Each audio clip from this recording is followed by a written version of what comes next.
Hello everyone, कैसे हैं आप सब। अभी ये व्लॉग जो है मेरा गुड मॉर्निंग तो नहीं बोलेगा आप लोगों को, क्योंकि गुड मॉर्निंग है भी नहीं है। और मैं इस वक्त शुरू कर रही हूँ इस व्लॉग को। आज कल वाले ही व्लॉग के आगे मैंने शाम से ही शुरू कर दिया था। और शाम का वेदर मैं दिखा रही थी। आज मतलब कल में ये काफ़ी ठंडा रहा और बादल काफ़ी हो गया यहाँ पर। और मैं आई हूँ अभी मेन रोड पर खड़े होने के लिए। बाहर मेरा मेन रोड ही है, उसे कह लीजिए फुटपाथ है। तो हम लोग ये इस तरह से किनारे पटरी बनी हुई है, तो इस पटरी पर ही चेयर भी डाल सकते हैं। पटरी पर आप चाहें तो खड़े भी हो सकते हैं, जहाँ हमारे डॉगी जो शाम को आते हैं ना, बेटू लोग आराम फरमाने के लिए। तो मैं उसी जगह पर खड़ी हूँ अभी इस वक्त पर। और काम मेरा कंटिन्यू चल रहा है। मैंने पिछले व्लॉग में आपको दिखाया कि मेरा किचन कैसे ज़मीन पर लगा हुआ है, कैसे पूरा उजड़ा हुआ घर पड़ा हुआ है। और यहाँ आते जाते लोग परिचित थोड़ा कॉलोनी के टकराते हैं, मिलते हैं, आपको बातचीत हो जाती है तो अच्छा लगता है। जो दिन भर के काम की थकान होती है ना, बात करके दो चार पल के लिए आप भूल जाते हो।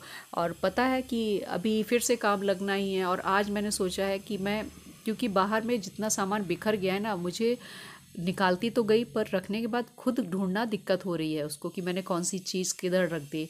तो मैंने सोचा आज ही मैं इसको साफ़ कर डालूँगी अपने किचन को। डीप क्लीन जो हो गया है, तो उसमें पेंट वगैरह जो होना था हो चुका है, सिर्फ मेरा काम बचा है। तो मुझे अभी उसे अच्छी तरीके से, जो उसमें धूल मिट्टी हो रहा है ना, उसको सर्फ वगैरह डाल के, जूने से रगड़ करके, पानी डाल के अच्छी तरीके से करूँगी उसको। और फिर ही उसके बाद जो डिब्बे वगैरह लगाने हैं मुझे धो धो कर, वो सब रखूँगी। छोटे छोटे डिब्बे बहुत सारे हो जाते हैं ना, कभी किसी में अजवाइन है, जीरा है, हींग की डिब्बी होती है। अब ये सब तो छोटे ही होते हैं ना, बड़े बड़े डिब्बे तो मैं इतना रखती भी नहीं। तो बाकी मटेरियल तो अंदर ही रख लेती हूँ, क्योंकि जो स्टोरेज बताया दूसरा उसमें, और छोटा ज़रूरत का जो होता है ना, वो बस ज़रूरत का ही उसमें रखती हूँ, क्योंकि रसोई मेरी छोटी है। तो उसमें जितना आप स्लैब में रख सकते हो, या स्लैब की जो अलमारी बनी हुई है, जितना बर्तन उसमें आता है, उसके अलावा जो एक्स्ट्रा वाला होता है मैं वहाँ पर नहीं रखती हूँ। उसे मैं सबको हटा देती हूँ उस जगह से, जब ज़रूरत होती है तब निकाल लेती हूँ। आजकल कहीं घूमने तो जा नहीं सकती, वॉक पर भी नहीं जा रही हूँ। सब कुछ बिल्कुल टोटल बंद हो चुका है इस सफाई के चक्कर में मेरा काम। तो बस थोड़ा सा बाहर यहाँ खड़े होकर मूड रिफ़्रेश करने वाली बात होती है कि घर में कब तक आप बंद बंद रह सकते हैं और काम करते रह सकते हैं। या तो आप स्क्रीन पर आंखें टिका कर रखोगे, या फिर काम ही कर रहे होगे। तो बस अभी मैं आई हूँ अंदर, और मेरे पड़ोस में भी काम चल रहा है असल में। और इनके यहाँ बाउंड्री वॉल बन रही है, तो जो पत्थर घिसाई की, कटाई की मशीनें होती हैं ना, गिर की आवाज़ करती हैं, वो बहुत तेज़ आवाज़ करती हैं। वो मेरे वीडियो में हमेशा आप सुनोगे कि आवाज़ें आ रही हैं। अब कोई इन आवाज़ों को बंद कर नहीं सकता। ब्लॉग करना है, ब्लॉग बनाना है, तो जैसे हमारा सामने फ्रंट में भी चलता हुआ रोड है, इतनी गाड़ियों की, सायरन की, हॉर्न की आवाज़ आती है, ट्रैक्टर, ट्रॉली, जो कुछ भी निकलता है, मतलब सब्ज़ी वाले आवाज़ लगाते हैं, रेड़ी वाले, तो सभी की आवाज़ें आपको वीडियो में क्लियर सुनाई पड़ जाएंगी। कई बार मैं इन आवाज़ों को बंद करने की कोशिश करती हूँ, लेकिन हो नहीं पाता है वो। मतलब रात को मुझे, आप कह लीजिए कि रात को 1 बजे के बाद ही थोड़ी खामोशी महसूस होती है। कई बार मैं रात को 1 बजे, 1:30 बजे इसको एडिट करती हूँ, इसलिए कि मुझे खामोशी मिल जाए और ये आवाज़ें मेरे वीडियो में ना आने पाए। पर ये पॉसिबल है नहीं, क्योंकि जिस लोकेशन में आप रहते हो ना, वो बहुत मायने रखती है आपकी हर चीज़ में। तो ये अपने हाथ की कंट्रोल की चीज़ें नहीं होती हैं। आप उतना ही काम कर सकते हो जितनी आपके कंट्रोल में होती है। तो ये सफाई हमारे हाथ में ही है, तो इसलिए मैं सफाई करने आ गई हूँ। तो मैंने सोचा कि कल से लगाऊंगी किचन, और आज मैं शाम को, क्योंकि अभी खाना बनाना है मुझे बाहर में ही, जिधर मैंने दिखाया ना कि सुबह का खाना हुआ मेरा, सब्ज़ी, रोटी, चावल, तो वहीं टेबल डाली हुई है, बस उधर ही बना रही हूँ, उधर ही खा लेती हूँ। और उधर वाली टेबल तो हम पहले भी यूज़ करते थे, अभी चाय नाश्ते में भी उधर वाली। अंदर वाली कभी कभी आ जाते हैं, जैसे मौसम ख़राब हो रहा है या कुछ है, फिर तो हम अंदर वाली टेबल पर खा लेते हैं, वरना बाहर में वहाँ बनाया और वहीं पर रख कर खा लेते हैं। तो गैस हमारी नीचे रखी है। शाम वाला खाना अभी सोचा नहीं है, वहीं पर जो भी होगा हल्का फुल्का वो बना लिया जाएगा। क्योंकि बार बार वहाँ बनाकर फिर सारे बर्तन तो धोने के लिए मुझे इधर ही लाने पड़ रहे हैं, और सिंक बेसिन भी मेरी पूरी गंदी पड़ी हुई है। तो मैंने सोचा जितनी जल्दी साफ़ कर लूँगी, उतनी जल्दी यहाँ पर मुझे थोड़ा अच्छा लगने लगेगा।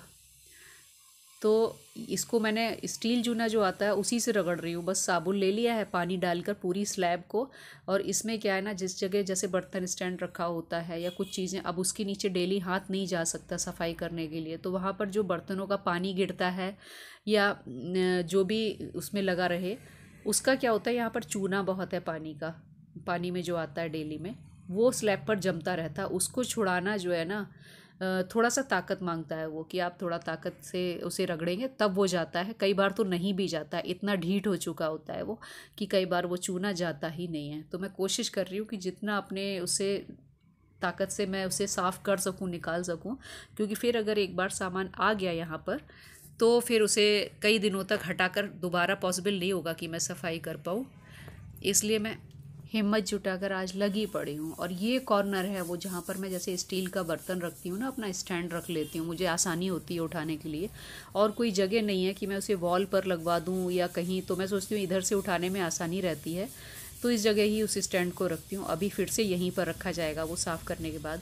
तो इस जगह, इस कोने में सबसे ज़्यादा पानी जो बर्तनों से गिरता है, चूना जमा हो जाता है और धब्बे छोड़ देता है पूरी तरीके से। तो रगड़ भले ही मैं रही हूँ, पर इसका मैंने कई बार मतलब ट्राई किया है। जब कभी भी उस स्टैंड को हटाकर यहाँ पर क्लीन करती हूँ ना, पहले भी 2-4 बार जैसे हटाकर मैंने सफाई करने की कोशिश की कि ये धब्बे हट जाए, लेकिन वो नहीं हटते। लेकिन ऊपर का जो कालिक उस पर जमा रहती है वो काफ़ी हद तक हट जाती है।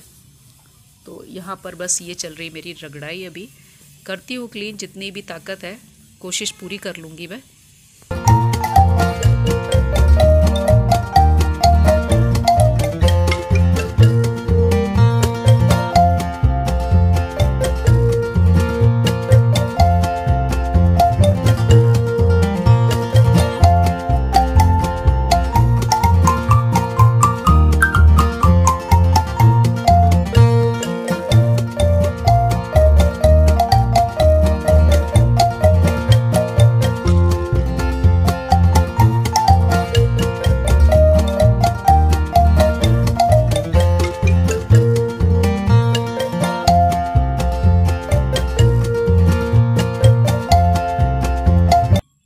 जूने से तो मैंने अच्छी तरीके से स्लैब को रगड़ डाला है, खूब जितना हो सकता था।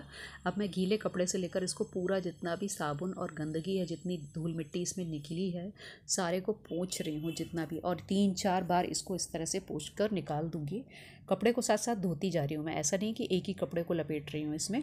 मैंने जैसे एक बार पोंछ लिया पूरा स्लैब, इधर से इधर तक पूरा किया, फिर उसमें जितना गंदा आ जाता है उसको रनिंग वाटर में, इस वक्त पानी आ रहा है, शाम के टाइम आ जाता है ना पानी। सुबह के वक्त तो मैंने सफाई रोक देती हूँ क्योंकि दिन में पानी नहीं मिल पाता, लेकिन शाम को 5 बजे हमारे यहाँ फिर से पानी आ जाता है अच्छी स्पीड में। तो इस वक्त मैं साथ साथ वो रनिंग वाटर चलाकर धोती भी जा रही हूँ और साथ साथ इसको गैस को पोंछती जा रही हूँ।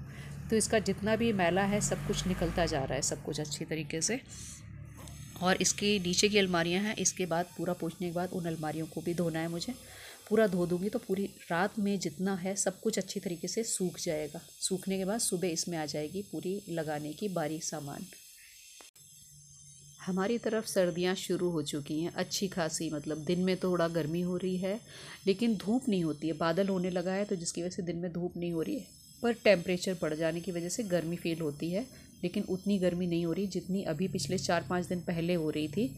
तो फुल कपड़े पहनने का अब मन करता है, जैसे हम लोग हाफ़ कपड़े पहने हुए घूमते हैं ना घर में गर्मियों में, तो अब वो बंद होता जा रहा है। धीरे धीरे से हमारे फुल कपड़े चढ़ने लगे हैं। तो आज वाले भी ब्लॉग में आपने देखा होगा कि मैंने आज सूट ही चढ़ा रखा था, फुल स्लीव के मेरे कुर्ते निकल आए हैं और सारी फुल पजामियाँ जितनी थी वो सब निकलती जा रही हैं। सर्दी का असर बस यही होता है कि धीरे धीरे आपकी हर चीज़ में बदलाव होना शुरू हो जाता है, और जब गर्मियाँ आती हैं तो ये सारी चीज़ें अंदर जाने लगती हैं और दूसरी तरह से बदलाव दिखने लगता है। अब मेरा बस इस तरफ का स्लैब बचा है और पानी आ रहा है, तो मैं साथ साथ इसको भी यहीं पर पोंछती जा रही हूँ। मैंने बड़ा वाला जो कटोरा है ना उसको पानी के नीचे लगा रखा है ताकि छींटे ना आए। वो भरता है और वो मतलब फ्लो ओवरफ्लाई होकर, वही ओवरफ्लो होकर गिरने लगता है, और डायरेक्ट अगर चला के रखोगे तो वो छींटे फिर पूरे ऊपर, मेरे ऊपर तक, दूर तक आते हैं। इस वजह से ये मौसम ही ऐसा होता है ना, अक्टूबर का महीना पूरा हर चीज़ बदल के रख देता है। आपके घर की जो गंदगी होती है वो निकाल कर फेंक देता है, सारी साफ़ सफाई जितनी पॉसिबल हर इंसान से होती है वो उतना तो अपने घर में करता है। किसी का ज़्यादा होता है, किसी का कम होता है। और जो कपड़े होते हैं वो भी पूरा बदल चुका होता है। जो हमारे बाहर हम लोग बिल्कुल नहीं निकल पा रहे होते हैं, वो सब जो समा होता है, मौसम होता है, बदलने लगता है। फिर हमें बाहर खड़ा होना अच्छा लगने लगता है मौसम में, और धूप लेना अच्छा लगने लगता है। सब कुछ तो कामों के साथ साथ आप खुले में सारे काम करने लगते हैं। ये सब चीज़ कितना बदलाव लाता है ये महीना। और धीरे धीरे करके हमारे त्यौहार भी साथ साथ आते रहते हैं। जैसे अभी तो श्राद्ध पक्ष चल ही रहे हैं और श्राद्ध पक्ष के बाद तो सीधे वो लग जाता है ना, नवरात्र आ जाएगा। अभी गणेश चतुर्थी गई है, फिर उसके बाद दिवाली का टाइम आने ही वाला है। तब तक और भी दिन छोटे हो चुके होंगे। तो उन छोटे दिनों में या तो आप त्यौहार की तैयारी करते हो या फिर ये सब करते रहोगे। वैसे काफ़ी लोग कहते हैं ना कि श्राद्ध के दिनों में घर की साफ़ सफाई नहीं की जाती है, ये होता है ये होता है, ऐसा है। पर मैं नहीं कर पाती हूँ ऐसा। मैं तो श्राद्ध के दिनों में सफाई हो क्या है, हम क्या काम छोड़ देते हैं श्राद्ध के दिनों में जो सफाई छोड़ दें, ये तो अपने बर्डन बढ़ाने वाली बात हो जाती है ना फिर बाद में। और दूसरी चीज़, मैं अपने तबीयत को देखते हुए भी काम करती हूँ। मैं इन सब चीज़ों को मानती हूँ पर इतना अधिक नहीं मानती हूँ कि बिल्कुल अंधा विश्वास करूँ। अगर मान लीजिए अभी नवरात्र आ रही, अब नवरात्र में आप पूजा करोगे, व्रत रखोगे या फिर घर की साफ़ सफाई करोगे, और या फिर साफ़ सफाई के बजाय आप मान लीजिए श्राद्ध में आपने कुछ नहीं किया और उसके बाद आप बीमार पड़ गए। मेरी तो ख़ास तौर से ये है कि मेरा जो सिस्टम है ना बीमारी वाला, वो मुझे बताकर थोड़े ना आता है। अचानक से ही मेरी तबीयत ख़राब हो जाती है और इतनी ज़्यादा हो जाती है कि फिर 3-4 दिन मेरे ख़राब कर देती है। मैं अगला काम करने की हिम्मत जुटा ही नहीं पाती हूँ। तो इसलिए भी मैं ये सोचकर काम करती हूँ कि मैं ये इन सब चीज़ों में ना पढ़कर अगर अपना काम करती रहूँ कंटिन्यू, तो वो मेरे लिए ज़्यादा ज़रूरी है, वो ज़्यादा मायने भी रखता है। क्योंकि मुझे तसल्ली रहेगी, बाई चांस मेरी तबीयत ख़राब भी हो जाती है तो मुझे ये रहेगा कि हाँ मैंने इतना काम कर लिया था, उसके बाद मेरी तबीयत बिगड़ी है। तो मैंने अपनी नीचे वाली जो अलमारियाँ हैं ना, उनमें झाड़ू लगा दिए। पूरा जितना कूड़ा था वो सब जो गिरा था पेंट के दौरान बीच में अंदर किया था, तो वो सब निकाल दिया है। और अब मैं पानी डाल डाल कर इनकी करूँगी अच्छे से धुलाई। तो ये धुलाई मेरी 4-5 बार ये भी होगी। पानी से खूब मिट्टी निकल रही है इसमें, जितनी झाड़ू मार रही हूँ उतनी मिट्टी मिट्टी निकलती जा रही, खूब मैला पानी निकल रहा है। और अच्छा भी लग रहा है कि जितनी मिट्टी निकलती है ना, फिर जितनी आप सफाई कर लेते हो, तो ये आपको ही पता होता है उस सफाई को करने के बाद जो खुशी महसूस होती है। तो वो तो मुझे लग रहा है कि हाँ भाई मेरी मेहनत जो है ना चलती जा रही है अनवरत और रंग ला रही है। मेरा किचन घर में बाहर बना हुआ है खुले में, ये क्योंकि बाद में बना था। मेरे घर का जब बंटवारा हो गया था ना उसके बाद, तो आप देखोगे नीचे वाली जो मेरी अलमारी है उसमें एक पाइपलाइन पानी की आई हुई है और एक पानी ऊपर छत से जो गिरने वाला ना उसका पाइप भी अलमारी के बीच से ही होकर गुजरा हुआ है। तो ये अक्सर पाइप आपको उसमें वीडियो में मेरे दिख जाता होगा। तो ये इसी वजह से दिखता है क्योंकि जिस जगह पर मेरा ये किचन बनवाया गया वो पाइप बीच में आ रहे थे और पानी की जो पाइपलाइन है वो तो आनी ही थी इस तरफ को। तो पानी का एक नल पहले से यहाँ लगा हुआ था, उसी की लाइन है जो अंदर तक कनेक्शन दिया गया जिससे मेरे किचन में पानी आता है। और एक छत के पानी वाला पाइप है जो सीधे इसी के अलमारी के बीचों बीच आ गया था। तो उसे हम लोगों ने हटवा भी नहीं पाया और इसी तरह से वो चल रहा है अभी आजकल। मेरे किचन में इतनी समस्याएं हैं ना, इसमें है तो छोटू सा किचन लेकिन इतनी समस्याएं ना, सारा सामान निकल कर सफाई करने की। अगर एक जैसे बड़ा किचन होता है तो उसका सामान आप एक साइड रख के सफाई करते जाओ, एक एक कोने को निपटाते जाओ, चल जाता है। लेकिन इसका ऐसा पॉसिबल नहीं हो पाता है। पूरी सफाई के लिए पूरा ही सामान हर बार इसको निकाल के बाहर फेंकना पड़ता है, तब जाके आप इसकी डीप क्लीनिंग कर पाते हो। इस तरह से जो नीचे तक मैंने धुलाई मारी है ना सारी अलमारियों की, देखिए सब साफ़ हो गए। और ये है रात का डिनर। मैंने सिर्फ खिचड़ी बना पाई है और सलाद काटा है टमाटर प्याज का, इसमें नमक नींबू मिलाया है। और बस आप लोगों को यही पूछ सकती हूँ, तो आप लोग मेरे साथ खिचड़ी खाइए। कभी कभी खिचड़ी अच्छी लगती है ना मुझे। तो किस किस को खिचड़ी पसंद है आप लोग बताइएगा। तो मेरा ब्लॉग यहीं होने वाला है ख़त्म और आज की मेहनत भी इसके साथ साथ समाप्त होती है। नेक्स्ट वीडियो में फिर मिलेंगे, मुलाकात ज़रूर होगी। आप लोग तब तक मेरी खिचड़ी एंजॉय कीजिए और बताइएगा आप लोगों को मेरे ब्लॉग कैसे लग रहे हैं। चैनल को सब्सक्राइब करके जाइएगा, लाइक दीजिएगा और शेयर ज़रूर कीजिएगा। और मिलते हैं नेक्स्ट वीडियो में, तब तक के लिए have a nice day, bye bye.